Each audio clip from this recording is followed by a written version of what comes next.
Ayan mga kasandra, so gumawa po tayo ng price list. So, yung ating solar panel dati guys, nabili natin ng 3,500. Yung ating MPPT is 3,000. Yung ating 3DC solar is 4,000. Sa mapagpalang umaga sa atin mga ka-sunrise. Welcome to my YouTube channel, Sunny Solar TV. So for today's vlog, may nagre-request po sa atin. Ito po siya.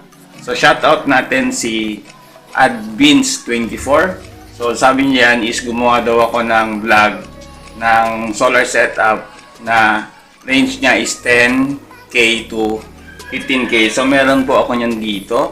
So ito po yung para sa mga ilaw na solar setup ko.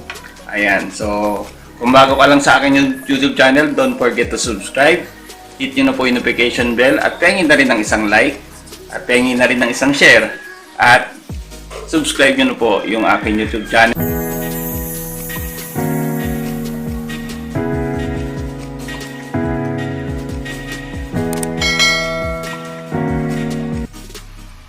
Ayan mga ka-sunrise, magsimula na po tayo sa mga list of materials ng ating pang lightning connection. So tignan nyo po muna. Ayan po yung aking mga ilaw. So yan po is 12 volt system.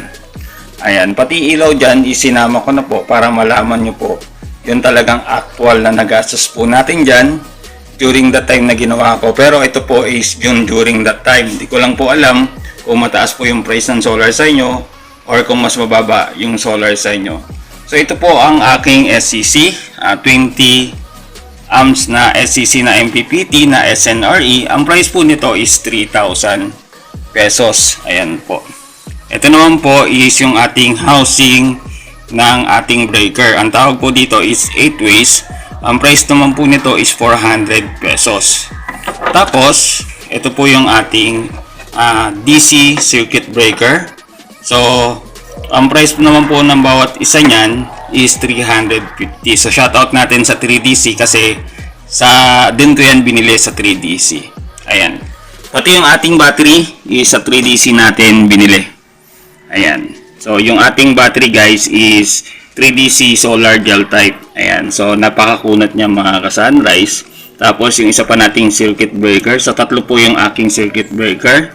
Tapos nilagyan ko siya ng fuse. Ayan. Ayan, kasi walang 10 amps na circuit breaker na that time, kaya yan yung nabili natin. Tapos, pinababa na lang po natin, giminto na natin ng fuse. Ayan. Pero itatama rin natin, gagawin na lang natin circuit breaker yan. Tapos, yung ating LVD. Ayan, no. So, 11.8 po dito, 12.1 po sa ating SCC. So, baka sabihin kasi lobat, kaya pinakita ko lang po. Tapos, yung ating mga ilaw. So, meron po ako dito na total of 8 na ilaw na DC. Ayan mga ka-sunrise. So, ito po yung number 16 natin na wire. Ayan. Ayan mga ka-sunrise. Nandito po tayo sa bubong. So, ito po yung ating lahat ng ating solar panel. So, meron po tayong 320 watts. So, meron po tayong dalawang 100 watts. At isang 120 watts na connected naman po dun sa ating pang lightning connection. So ito po isang Bosca na 120 watts na monocrystalline. Tapos naka-railings rin po siya mga ka-sunrise. Para maganda po yung harvest efficient po natin mga ka-sunrise. Ayan mga ka-sunrise, so gumawa po tayo ng price list. So yung ating solar panel dati guys, nabili natin ng 3,500. Yung ating MPPT is 3,000. Yung ating 3DC solar is 4,000. Tapos yung ating PB cable na 2mm is 700. Battery cable po natin, no, 500. 250 per meter. Tapos housing po ng ating breaker. Tatlong circuit breaker. LVD. Mga ilaw po natin na 8. Tapos yung ating wire. Tapos yung ating safety device. Para sa iwas sunog po tayo.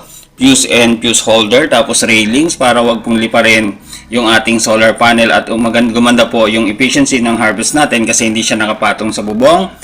Ang nagastos po dyan for solar materials po is umabot po yan ng 16,160 for solar materials lang po yan. Hindi pa po kasama dyan yung mag-i-install.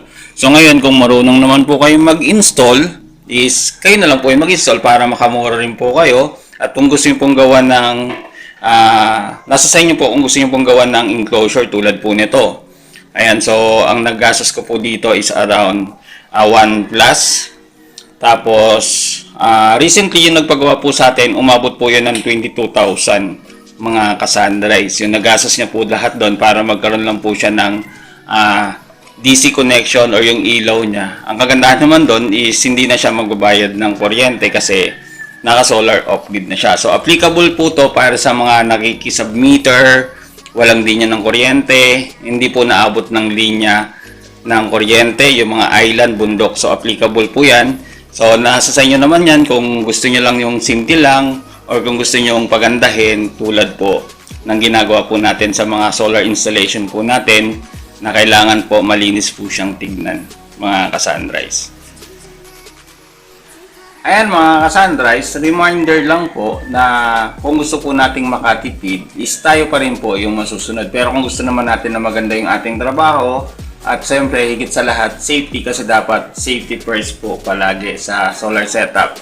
So dapat meron po tayong safety input, safety output para iwas sunog po tayo. Ayan, kung nagustuhan mo itong video na to, please like and share and subscribe na rin po kayo sa aking YouTube channel, Sunny Solar TV. Maraming salamat po sa inyong panonood and God bless po sa inyong lahat.